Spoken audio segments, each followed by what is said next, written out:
Meus amigos, então hoje vamos fazer uma pequena conversa sobre a degustação dos vinhos. A ideia de degustar um vinho não é a ideia de adivinhar que vinho que estamos bebendo.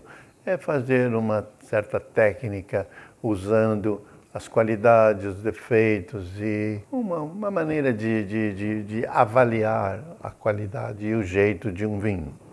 A degustação é um processo de avaliações compartimentais dos vinhos para um resultado global.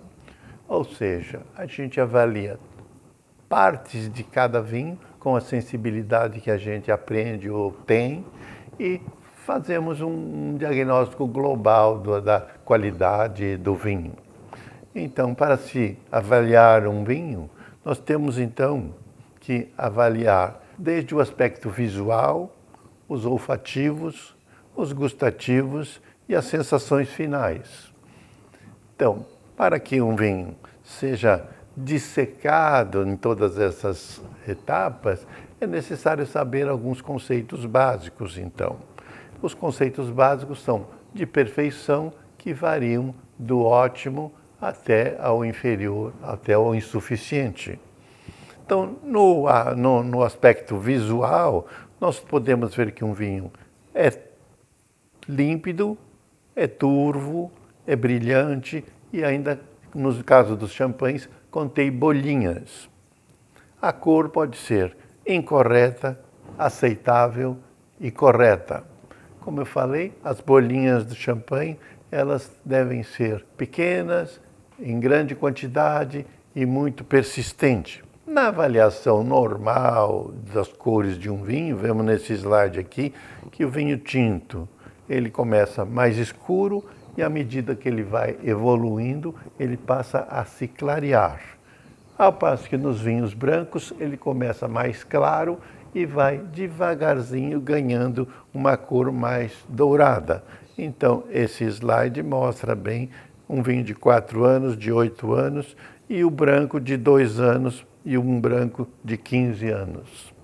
Nesse slide agora vemos então um vinho Bordeaux de uma linda cor. Por quê? Porque é um vinho já clareado, com o tempo ele fica desta cor, um vermelho pálido, um rubi pálido e uma cor esmaecida. Então é o normal e é o desejável. Tudo isso são valores que compõem uma escala de valores que a gente vai avaliando o vinho. Então, no caso do champanhe, por exemplo, no visual ainda, o bordo é cheio de bolinhas. A cor, a limpidez, a transparência e o brilho são importantes. As bolinhas, como eu já falei, o tamanho, a intensidade e a persistência dela é o que vai valorizar a aparência desse vinho. O vinho, para ser bebido, ele pode ser bebido imediatamente depois de se tirar a rolha da garrafa ou esperar um certo tempo. E a espera desse certo tempo chama-se decantação. O que é decantação? É colocar então o vinho num recipiente maior, com uma ampla superfície de exposição aérea, para que oxigene o vinho. Então tem vinhos velhos, por exemplo, ou vinho jovem. A oxigenação torna-o mais leve e intensifica seus aromas jovens e frutados.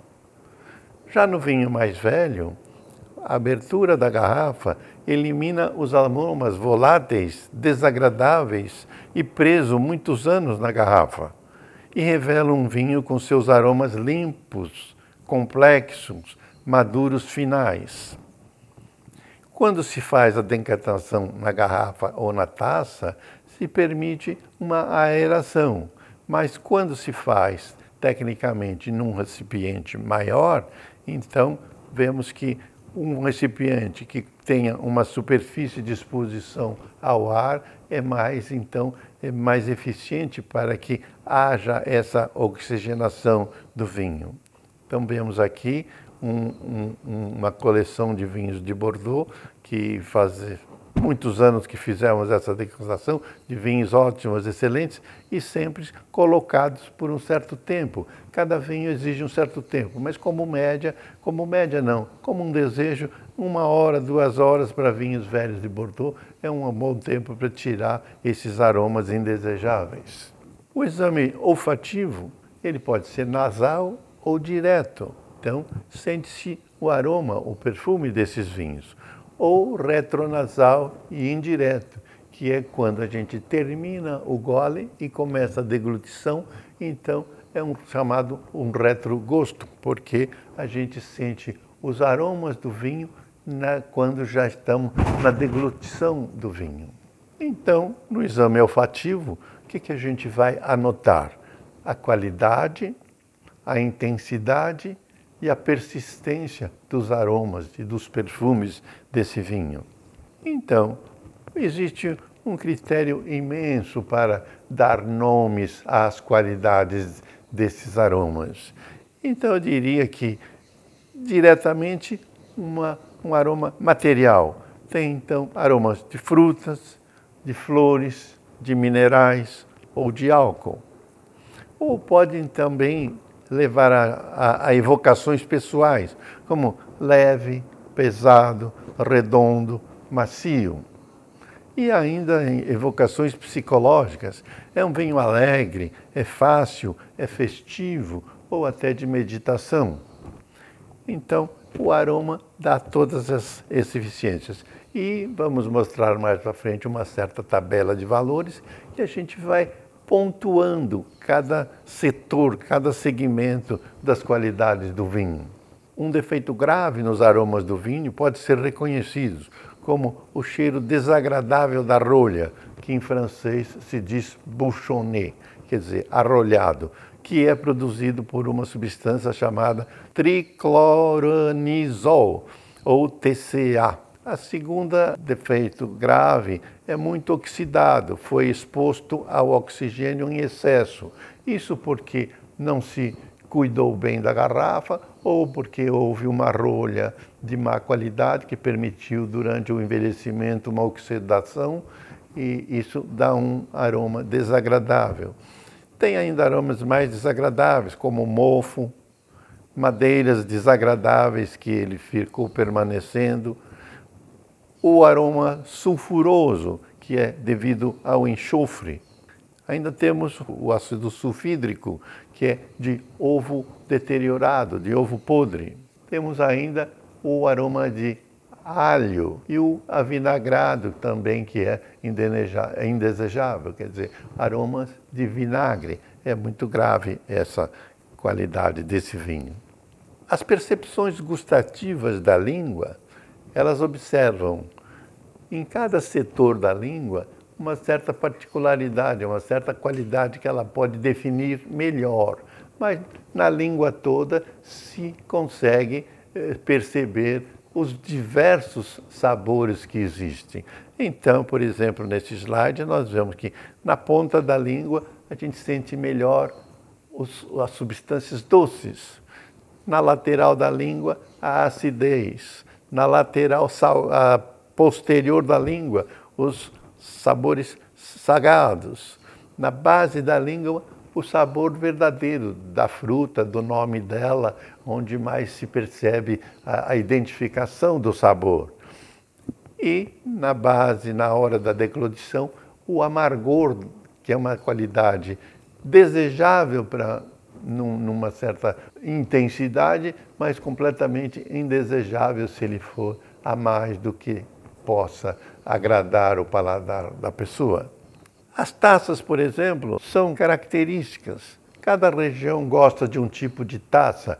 Às vezes é simplesmente um luxo, mas uma taça mais genérica, uma taça de sommelier, ele serve para avaliar todos os vinhos. Mas cada região do mundo tem uma certa particularidade, mas a taça tem uma certa, vamos dizer, característica que todas têm, é um denominador comum, é que elas devem ser bojudas embaixo e na abertura da boca da taça eles devem ser menores que o bojo, para que os aromas possam ser melhor percebidos, concentrados no nariz. Então, no exame gustativo, o que a gente vai avaliar? A acidez, os taninos, os amargores, o corpo do vinho, a qualidade do vinho e a complexidade do vinho. Vamos tentar fazer uma dissecção desses vários segmentos. Ainda temos as sensações finais, que é o equilíbrio, a harmonia e a persistência. É a qualidade mais importante de um vinho, é o equilíbrio. É que ele tem um certo equilíbrio e é um equilíbrio harmônico entre todas essas qualidades citadas. E a persistência é que um mesmo sabor, o mesmo aroma dura um certo tempo. Então ele não termina logo. Os vinhos mais frágeis, os vinhos menos importantes, os vinhos mais simples, têm um aroma muito curto, termina logo ou não tem aroma. Então a persistência de ter um certo vinho na taça é que dá qualidade a esse vinho.